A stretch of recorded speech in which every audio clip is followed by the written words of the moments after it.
राखी सावंत, उर्फी जावेद और औरी जैसे ये so called social media influencers आखिर करते क्या हैं? मैंने एक लंबे समय से ना तो इनके कोई टीवी सीरियल देखे हैं, ना कोई मूवी गाने, लेकिन फिर भी उर्फी जावेद की एस्टिमेटेड इनकम 173 करोड़ रुपीस है। सोशल मीडिया खोलते ही इनके वीडियोस और इनके पोस्ट आग लगा देते हैं, और ये सब पॉसिबल हुआ है इंडिया के फेक पापाराजी कल्चर की वजह से।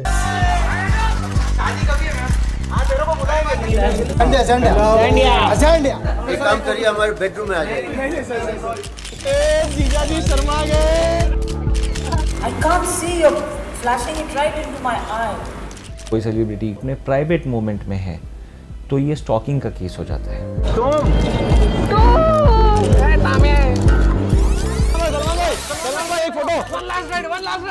जैसे अचानक अंडा फूटता है और चूजा निकलता है, उसी तरह से ये सो कॉल्ड सेलेब्स अचानक से सोशल मीडिया पे आके आग लगा देते हैं। कुछ महीने पहले तक औरी को कोई नहीं जानता था, उसी तरीके से कुछ समय पहले उर्फी जावेद को कोई नहीं जानता था, लेकिन आज बच्चे से लेके बूढ़े हर किसी को पता है कि ये हैं कौन। एक्चुअली इनकी रील्स और पिक्चर्स आपके पास सोशल मीडिया पे इसलिए पहुंचती हैं क्योंकि ये पेपराजी को 30,000 से 50,000 एक पिक्चर क्लिक करने के देते हैं। विरल भयानी, मानव मंगलानी, वरिंदर चावला कुछ ऐसे फेमस पापराजी हैं जो हजारों करोड़ का एम्पायर खड़ा कर चुके हैं, जो किसी जमाने में 500,000 रुपए एक दिन का कमाते थे।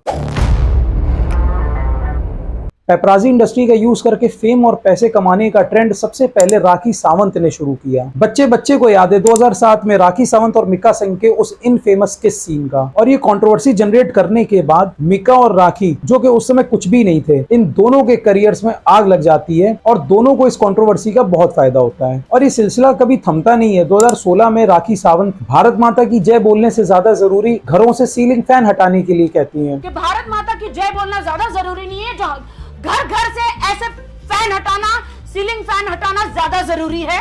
अपने बॉयफ्रेंड अभिषेक अवस्थी को मीडिया के सामने थप्पड़ मारना, पॉलिटिक्स में कदम रखना, पहले एक शादी करना, फिर दूसरी शादी करना, इस्लाम में कन्वर्ट होना, उम्रा पे जाना, फिर चोरी, डोमेस्टिक वायलेंस के आरोप, मतलब किसी भी तरीके से कंट्रोवर्सी क्रिएट करके बस न्यूज में बने रहना है। अब इस नॉनसेंस स्टूपिडिटी के अलावा क्या आपको राखी सावंत का कोई भी पॉजिटिव कंस्ट्रक्टिव काम याद है? चलो, इसने कुछ आइटम सॉन्ग तो कभी किए थे जिसमें से एक दो हिट भी हो गए थे, लेकिन ये जो दूसरी मोहतरमा है, ये तो अपनी ऊट पटांग ड्रेसिंग सेंस के अलावा शायद जिंदगी में कुछ भी नहीं कर पाई है। और कुछ ना करके भी 173 करोड़ का अंपायर खड़ा कैसे हुआ? एक्चुअली उर्फी जावेद एक फेल्ड टीवी एक्ट्रेस है। जब वहां धंधा पानी नहीं चला तो इसने ये पेपराजीज का यूज करके सफलता की नई सीढ़ियां चढ़ी। अब इन्होंने भी ढेर सारी कंट्रोवर्सी बनाई, जैसे एक बार इनके कंट्रोवर्शियल कपड़ों के लिए पुलिस इन्हें अरेस्ट कर लेती है। बाद में पता चलता है कि सब चीज एकदम स्टेज थी। वो बात अलग है कि फर्जी अरेस्ट दिखाने के चक्कर में पुलिस इन पे सचमुच का केस कर देती है। एक और वीडियो में उर्फी विक्टिम कार्ड प्ले करती है, जहां एक रेस्टोरेंट का मैनेजर उनके ड्रेस की वजह से अंदर घुसने नहीं देता है। बाद में पता चलता है कि ये भी एक फर्जी कंट्रोवर्सी थी, सब कुछ स्टेज था। स्टूपिड हरकतें तो बहुत से लोग करते हैं, लेकिन ये लोग दुनिया की नजर में आते कैसे हैं? यहीं पे पेपराजी का रोल आता है, जो आपको बच्चे बच्चे तक ले जाता है। अब अगर आप किसी बहुत बड़े स्टार किड के बच्चे हैं, तब तो दुनिया आपको अपने आप फॉलो करने लगेगी, लेकिन आप अगर किसी कॉमन परिवार से हैं तो आखिर आपको मीडिया का टेंशन कैसे मिले? ऐसे में विरल भयानी, मानव मंगलानी जैसे लोग आते हैं। आज इनकी करोड़ों की कंपनी है जिसमें काफी एम्प्लॉइज हैं। हर एक फोटोग्राफ का ये 10,000 से लेके 50,000 रुपए तक लेते हैं। एक्चुअली पापराजी जैसा वर्ड इंग्लिश डिक्शनरी में 1960 तक एग्जिस्ट ही नहीं करता था। उसके बाद एक फ्रेंच फिल्म ला डोल्चे वीटा आती है, जहां पे मेन कैरेक्टर पापराजो किसी भी सूरत में फोटोग्राफ्स क्लिक करने के लिए जान देने तक को तैयार हो जाता था। और इस तरीके से बड़े बड़े सेलिब्रिटीज के लिए फोटोग्राफ खींचने वाले लोगों को पापराजी कहने लगे। जहां वेस्टर्न कंट्रीज में ये ट्रेंड 1980s और 90s में तेजी से पकड़ रहा था, इंडिया में इसकी शुरुआत 2000s में होती है।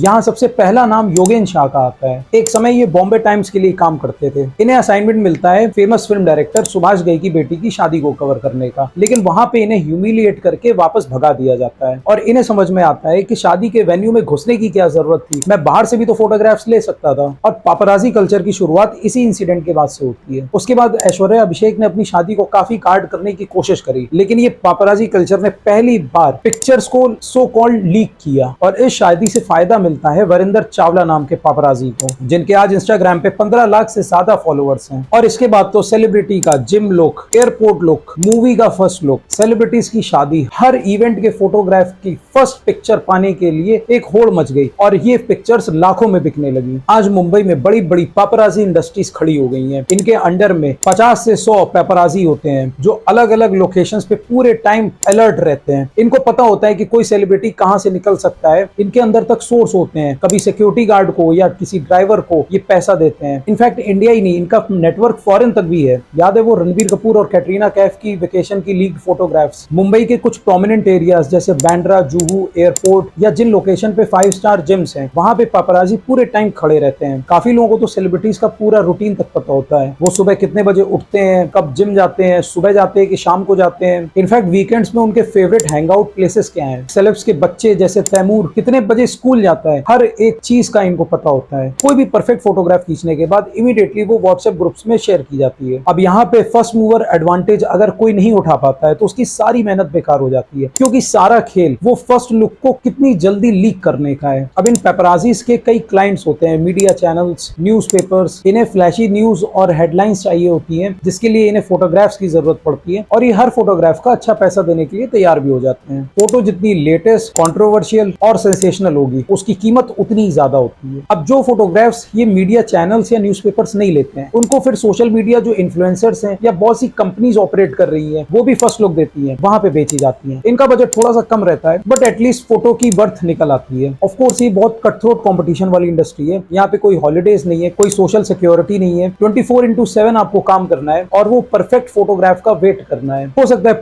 पूरे दिन काम करने के बाद भी आपके हाथ में कुछ भी ना लगे। और इनफैक्ट छुट्टी के दिन तो ये लोग और भी ज्यादा बिजी रहते हैं, क्योंकि सेलिब्रिटीज अक्सर करके कहीं घूमने फिरने के लिए इसी दौरान पे जाते हैं। इनफैक्ट बहुत से सेलिब्रिटीज के new year, Christmas, Diwali, dandiya, Navratri ऐसे ओकेजन्स पे लाइव कॉन्सर्ट्स होते हैं या फिर स्पॉन्सर्ड ट्रिप्स पे भी जाते हैं। सेलिब्रिटी से जुड़ी हर एक चीज का फोटोग्राफ निकालने का परमानेंट प्रेशर इन पापराजीज पे रहता है। इनफैक्ट आलिया रणबीर की शादी के टाइम पे विरल भयानी की टीम में से 3 लोग तो हॉस्पिटलाइज हो गए, क्योंकि पूरे टाइम बिना खाए पिए ये लोग सिर्फ उस पहले फर्स्ट लुक का इंतजार करते रहे। और कभी कभी इन्हें सेलिब्रिटीज का गुस्सा भी झेलना पड़ता है। फॉर इंस्टेंस सलमान खान अपने शॉर्ट टेम्पर के लिए जाने जाते हैं। पुलकित सम्राट ने एक पापराजी के साथ तो मारपीट भी कर ली थी, क्योंकि वो अपने डिवोर्स केस के लिए जा रहे थे और उनकी पर्सनल लाइफ से जुड़े इस प्राइवेट चीज को एक पापराजी लीक कर रहा था। अब जो सेलिब्रिटी फेमस है, करोड़ों रुपए कमा रहे हैं, उनको इन पेपराजी की जरूरत नहीं है और वो इरिटेट होते हैं, अपना पर्सनल स्पेस के लिए बार बार भीख मांगते हैं। लेकिन जो लोग अभी फेमस नहीं हुए हैं, उन्हें एक प्लेटफॉर्म की जरूरत है, उनके लिए पापराजी एक बून की तरह काम करते हैं, क्योंकि ये स्टार किड्स नहीं है, ये प्रोडक्ट ऑफ नेपोटिज्म नहीं है। इनको कोई बड़ा प्रोड्यूसर ब्रेक नहीं देने जा रहा है। ऐसे में these paparazzi come to the rescue. और कभी कभी झगड़ा तो इतना बढ़ जाता है कि सेलिब्रिटीज और पापराजी के बीच में बॉयकॉट भी शुरू हो जाता है। फॉर इंस्टेंस जजमेंटल है क्या के टाइम पे कंगना रनौत को कई पापराजी ने बॉयकॉट कर दिया था। और एक्चुअली ये पापराजी के अलावा सोशल मीडिया भी इस तरीके के न्यू वॉनबी इन्फ्लुएंसर्स और जो एस्पायरिंग एक्टर्स होते हैं उनकी काफी हेल्प करती है। लेकिन जहां हमने पापराजी के पॉजिटिव और नेगेटिव एस्पेक्ट्स को तो समझ लिया, लेकिन सोशल मीडिया इसमें किस तरीके से टॉक्सिसिटी फैलाता है, इस पूरे सब्जेक्ट को मैंने एक अलग वीडियो में कवर किया है, यहाँ पे क्लिक करके देख सकते हैं।